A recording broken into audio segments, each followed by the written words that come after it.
오늘도 이 새벽을 깨워 같이 기도하는 여러분을 진심으로 환영하고 축복합니다. 이 시간 강력한 하나님의 말씀의 은혜와 또 기도 응답의 역사가 있기를 주님의 이름으로 축복합니다. 우리 찬송가 309장으로 함께 찬양 드리겠습니다.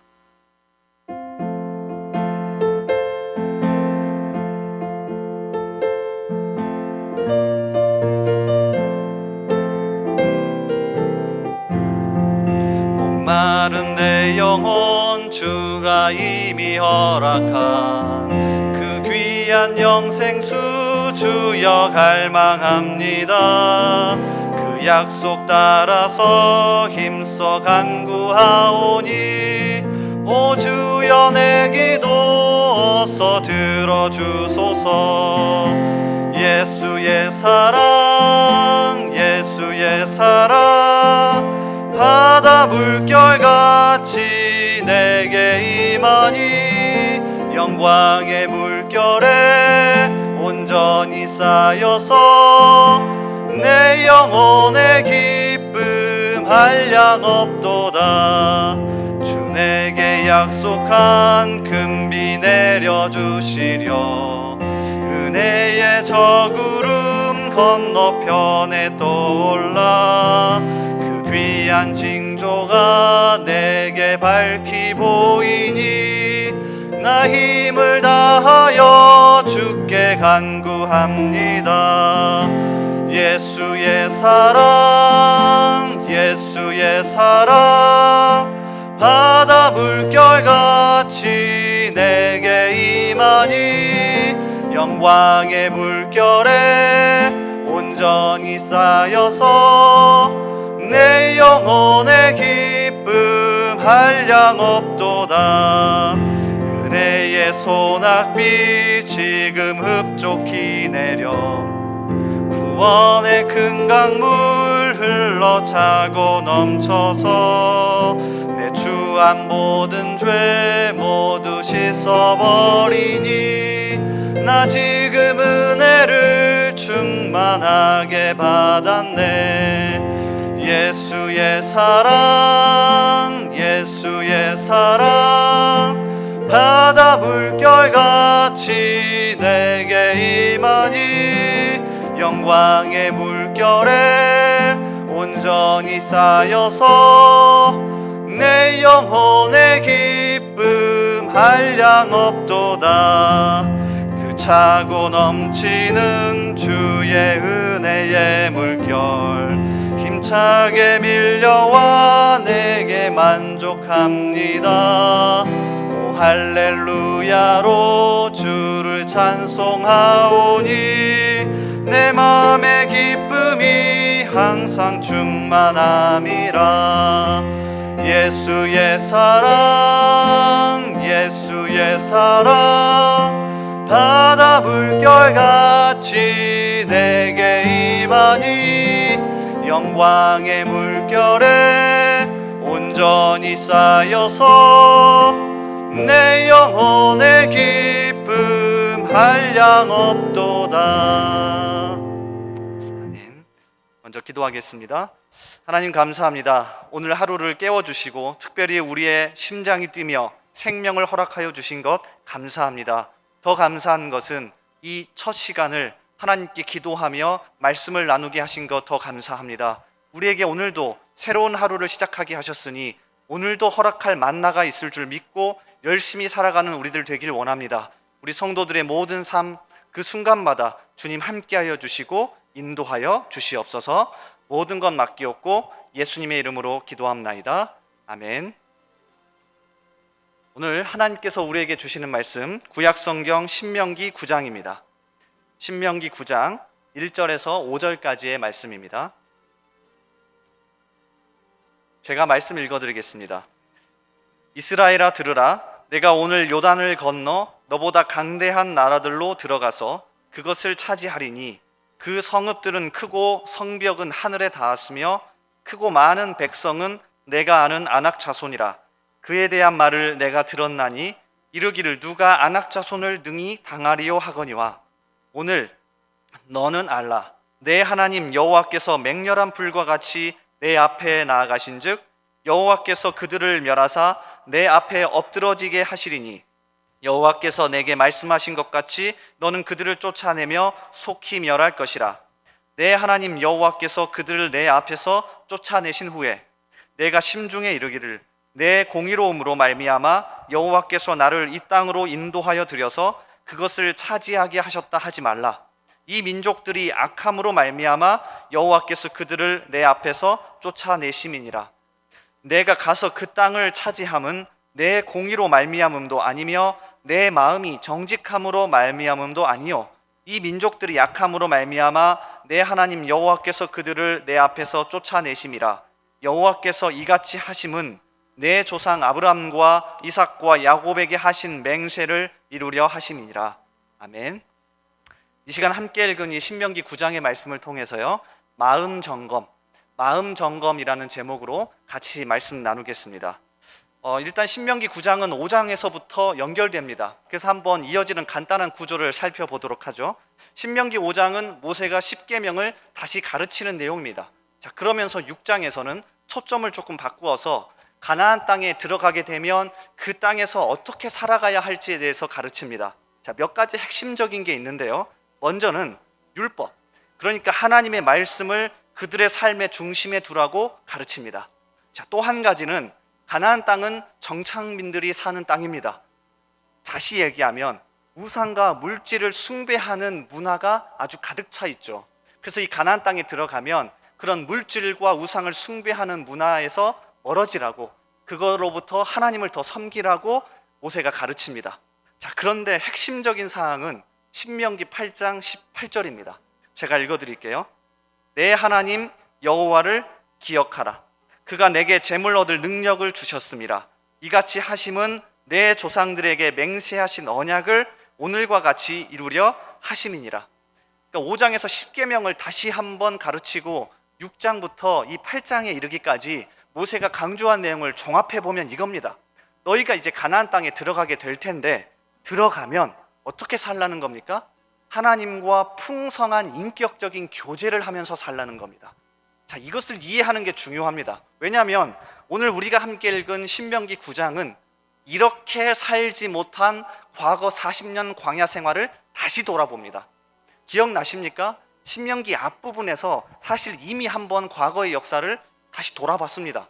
그런데 이 신명기 9장에 가면 이렇게 하나님과 풍성한 인격적인 교제를 하지 못한 40년 광야 생활을 다시금 돌아봅니다. 이유가 있습니다. 사람은 망각하는 존재입니다. 우리가 아무리 저녁에 잠들기 전에 하루를 회개하고 주님, 내일은 정말 제대로 살겠습니다 하면서도 다음날 아침 눈을 뜨면 우리는 똑같이 살아가지 않습니까? 그래서 하나님은 계속해서 우리에게 마음을 점검할 수 있도록 강조하십니다. 이스라엘의 첫 번째 왕이었던 사울, 혹시 기억나시나요? 사울 왕은 우리의 그 편견과는 다르게 그 첫 시작이 얼마나 훌륭했는지 모릅니다. 사무엘상 11장 13절에 보면 사울이 왕이 된 이후에 첫 번째로 치른 전투의 이야기가 나오는데 얼마나 전투를 잘 치렀던지 주변에 있는 사람들이 모두 사울 왕을 치켜 세웁니다. 역시 왕 한 번 잘 세웠다, 대단하다, 이렇게 이야기해요. 그런데 사울이 이때 이렇게 고백합니다. 여호와께서 오늘 이스라엘 중에 구원을 베푸셨음이니라. 분명히 자기가 잘 싸워서 전쟁을 이겼는데 아니야, 하나님께서 도우셨어. 얼마나 하나님과 인격적으로 풍성한 교제를 나누는지 모릅니다. 그런데 잘 알다시피 조금만 뒤로 가면 완전히 달라져 버립니다. 사무엘상 15장에 가면 사울 왕이 아말렉과의 전쟁을 벌이면서 승리합니다. 자, 이때는요 사울이 이렇게 해요. 사무엘상 15장 12절, 사울이 갈멜에 이르러 자기를 위하여 기념비를 세우고. 자, 이게 사람입니다. 그래서 신명기 앞부분에서 분명히 과거 40년을 다시 돌아봤지만 신명기 9장에 와서 한 번 더 돌아봅니다. 자, 이번에는요 아주 구체적인 사례들까지 들면서 얼마나 과거 40년 동안 광야에서 하나님과 풍성한 인격적인 교제를 하지 못했는지를 돌아본다고요. 그래서 그들의 마음을 점검하게 하십니다. 오늘 이 새벽에 우리도 이 앞에 서서요 오늘 말씀을 비추어 보며 우리의 마음을 점검하시길 바랍니다. 특별히 우리가 오늘 읽은 신명기 9장 1절에서 5절은 우리의 마음을 점검할 수 있는 두 가지의 요소를 말합니다. 자, 이 두 가지를 살펴보고 같이 이걸 붙잡고 기도하는 저와 여러분 되기를 주님의 이름으로 소원합니다. 자, 첫 번째 우리의 마음을 점검할 수 있는 요소는 앞서가시는 하나님을 바라보라는 겁니다. 자, 1절과 2절을 보십시오. 그러면 가나안 땅, 그러니까 이스라엘이 들어가야 할 가나안 땅을 이렇게 설명합니다. 근데 조금 과장되어 있어요. 이스라엘아 들으라, 내가 오늘 요단을 건너 너보다 강대한 나라들로 들어가서 그것을 차지하리니 그 성읍들은 크고 성벽은 하늘에 닿았으며. 자, 2절도 마찬가지입니다. 크고 많은 백성은 내가 아는 아낙 자손이라. 그에 대한 말을 내가 들었나니 이르기를 누가 아낙 자손을 능히 당하리요 하거니와. 조금은 과장되어서 가나안 땅을 표현했죠. 정말로 들어가기 어려운 곳이야. 근데 이렇게 하나님이 말씀하신 이유가 있습니다. 왠지 아십니까? 지금 민수기 13장 28절에 나오는, 그러니까 가나안 땅을 정탐하고 돌아와서 부정적으로 보고했던 10명의 말을 그대로 인용하시는 겁니다. 민수기 13장 28절에 이 10명이 이렇게 보고합니다. 그러나 그 땅 거주민은 강하고 성읍은 견고하고 심이 클 뿐 아니라 거기서 아낙 자손을 보았으며. 그러니까 하나님이 신명기 9장에서 지금 고발하는 겁니다. 과거 40년 전에 너희의 조상들이 그렇게 벌벌 떨던 가나안 땅, 자 1절에 보면 뭐라고 되어 있습니까? 오늘 갈 거다. 근데 너희 갈 수 있겠니? 자, 이 얘기를 하시는 겁니다. 그리고 나서 이어지는 3절을 보면 우리의 착각을 완전히 깨버리게 이렇게 이야기하십니다. 3절 보십시오. 오늘 너는 알라, 내 하나님 여호와께서 맹렬한 불과 같이 내 앞에 나아가신즉 여호와께서 그들을 멸하사 내 앞에 엎드러지게 하시리니 여호와께서 내게 말씀하신 것 같이 너는 그들을 쫓아내며 속히 멸할 것이라. 벌벌 떨고 있는 그들에게 뭐라고 얘기하시냐면, 걱정하지 마, 내가 앞서 갈 거야. 너희가 잘나서 가나안 땅 전쟁을 승리하는 게 아니야. 내가 먼저 가서 승리해 놓을 거야. 자, 이 얘기를 하시는 겁니다. 그러면서 앞서 가시는 하나님을 바라보자는 거예요. 사실 이미 광야 40년 생활 동안 이거는 연습을 많이 했습니다. 장막을 치고 있다가 나팔이 불면 장막을 거두어서 광야 행진을 해야 합니다. 그런데 가장 먼저 앞서가는 건 그 어떤 12개의 지파도 아니라 하나님의 언약궤였습니다. 하나님의 언약궤가 항상 먼저 앞서가셨습니다. 그래서 백성들은 그걸 보며 뒤따라갔죠. 혹시 저번 주 수요일 설교 기억나십니까? 수요 예배 때 여호수아 5장 말씀을 같이 나눴었는데요. 여호수아 5장에 보면 요단강을 이스라엘 백성들이 건넌 다음에 할례를 받습니다. 그리고 여호수아가 먼저 앞서가는데 가장 먼저 여호수아가 만난 건 그 땅에 사는 가나안 민족이 아니었습니다. 자, 이 부분이 정말 주목해 볼 만합니다. 여호수아가 강을 건넌 다음에 가나안 땅 전쟁을 해야 할 그 사람들을 만난 게 아니라 그의 앞에 서 있던 건 여호와의 군대 장관이었습니다. 여호수아가 뭘 깨달았을까요? 하나님이 앞서 가시는구나. 하나님이 먼저 가서 앞서 싸우시는구나. 자, 이걸 볼 수 있어야 풍성하게 하나님과 인격적으로 교제하고 겸손하게 살아가실 수 있습니다. 내가 잘난 게 아닙니다. 오늘 내가 호흡을 하고 살아가는 거 내가 잘나서가 아닙니다. 앞서 가시는 하나님, 나에게 생명 주시는 하나님 때문에 내가 여기 서 있는 거죠. 자, 이 사실을 가지고 이 아침에 다시 한번 우리의 마음을 점검하는 저와 여러분 되기를 주님의 이름으로 소원합니다. 자, 그런가 하면 두 번째 요소는요, 이어지는 4절과 5절에 나와 있는데 전적으로 하나님의 은혜라는 의식입니다. 자, 4절, 5절을 보면 이스라엘이 가나안 땅에 들어갈 수 있는 이유를 설명하는데 잘 읽어보면 창세기 15장 15절 이후에 아브라함에게 하신 약속에 근거합니다. 너는 장수하다가 평안히 조상에게로 돌아가 장사될 것이요 내 자손은 4대 만에 400년을 이야기합니다. 이 땅으로 돌아오리니 이는 아모리 족속의 죄악이 아직 가득 차지 아니함이니라 하시더니. 참 흥미롭습니다. 이스라엘이 현재 가나안 땅에 들어갈 수 있는 그 근거와 이유를 어디에서 찾으시냐면, 너가 지금 잘나서가 아니라 400년 전에 내가 약속했다.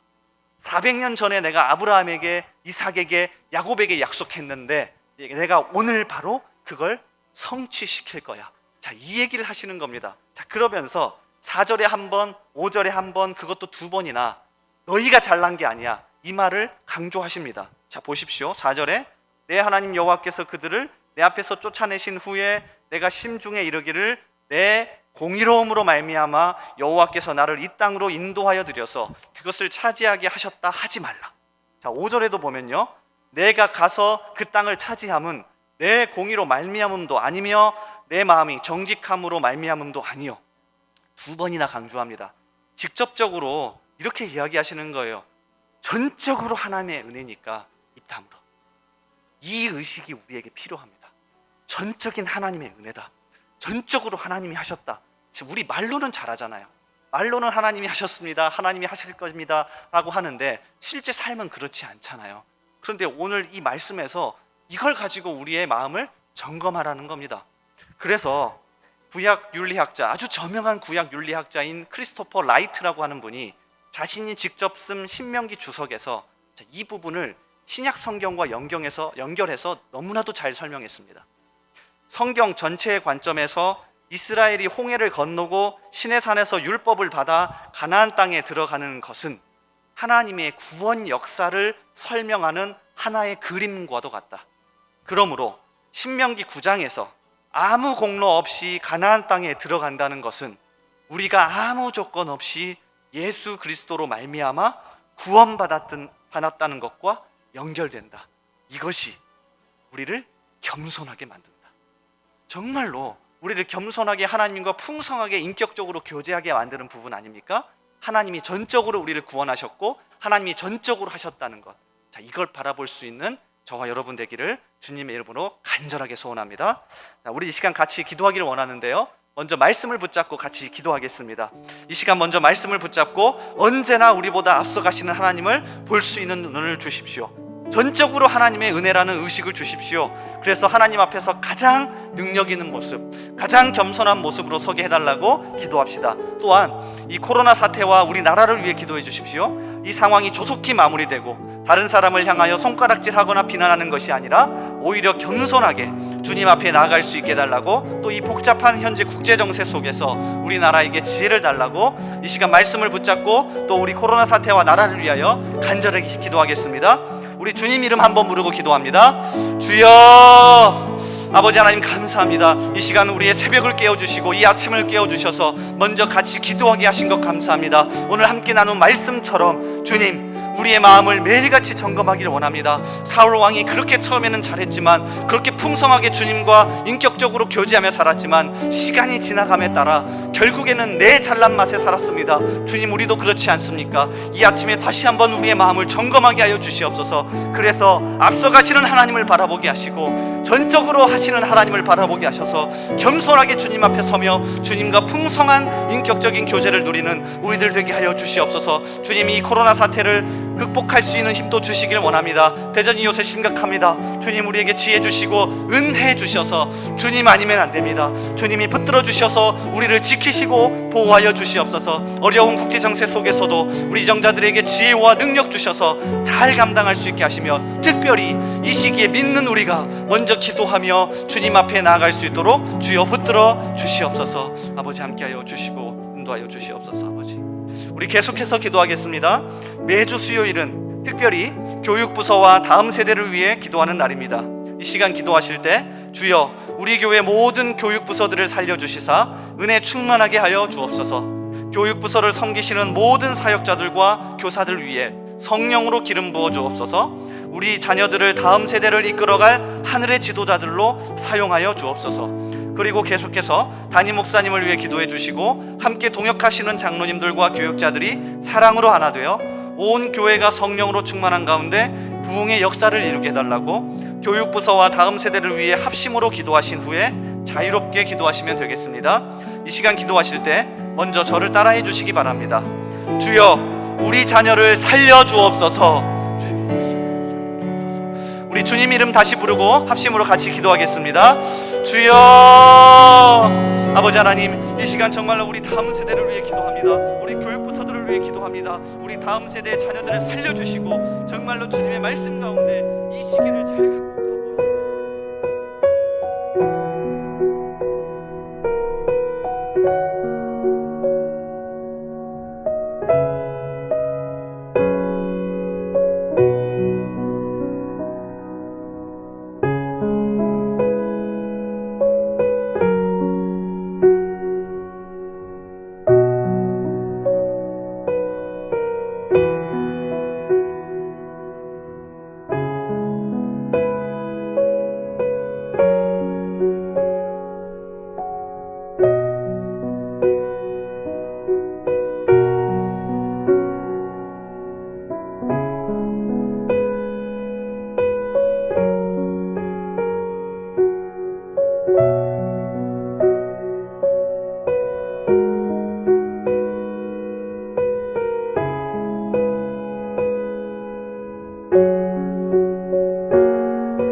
you